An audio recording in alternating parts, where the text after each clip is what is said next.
Hi Year 5, it's Mr Worthington here again, ready to introduce today, Thursday the 11th of February's home learning. In English today, we'd like you to start by reading the poem that you wrote yesterday. So you should have written a limerick based on Hercules and one of his 12 labours. What we'd like you to do is read it carefully, check, does it follow the rhyme scheme A, B, B, A? Does it have the correct rhythm, so that's the correct number of syllables in each line?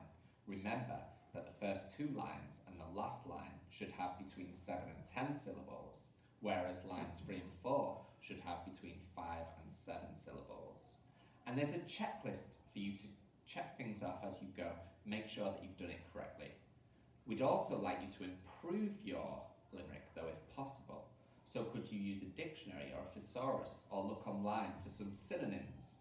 Those are different words, but with a similar meaning, just to spice it up a little bit and make it even better than it already is.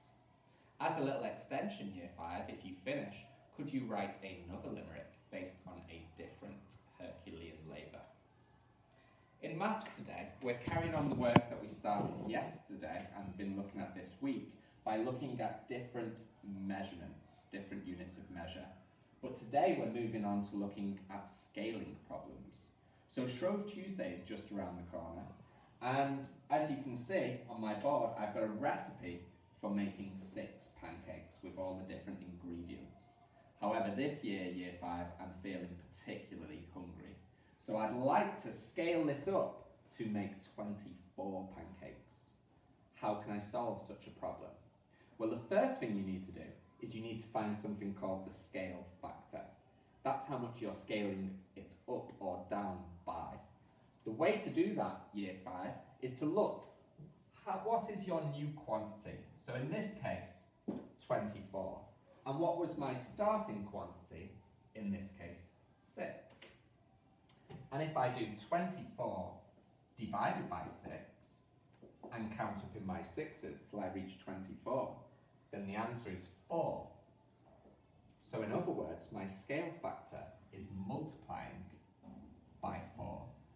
And I can do this to quickly convert each of these measurements, scale them up times 4 in order to make 24 pancakes. So 100 grams times 4 is of course 400 grams of plain flour. 2 large eggs times 4, I'll need 8 large eggs. 300 millilitres of milk times 4 is of course 1,200 millilitres of milk, also 1.2 litres, Year 5. 1 lemon times 4, I'll need 4 lemons. And then finally, 150 grams of caster sugar times 4, I will need 600 grams of caster sugar. We've posted some scaling problems for you to solve online. Have a go at solving them, work out the scale factor first, and then see if you can scale up the ingredients and the recipes. This afternoon, Year 5, we'd like you to look at Father Pedro Arrupe. Father Pedro is an example of someone who Jesus blessed in the Beatitudes when he said, "Blessed are the poor of spirit."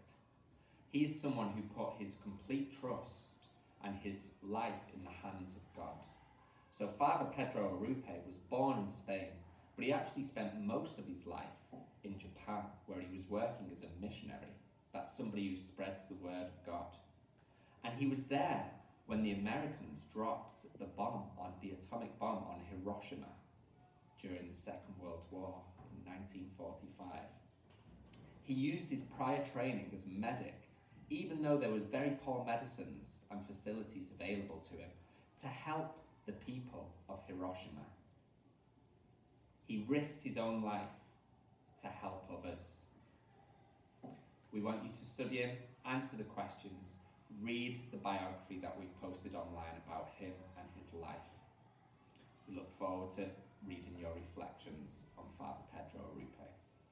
Before I go, I mustn't forget, the Times Table Rockstars battle is closer than ever. It's really too tight to call this time, Year 5. So keep logging on, keep playing. and I'll post another one of these tomorrow.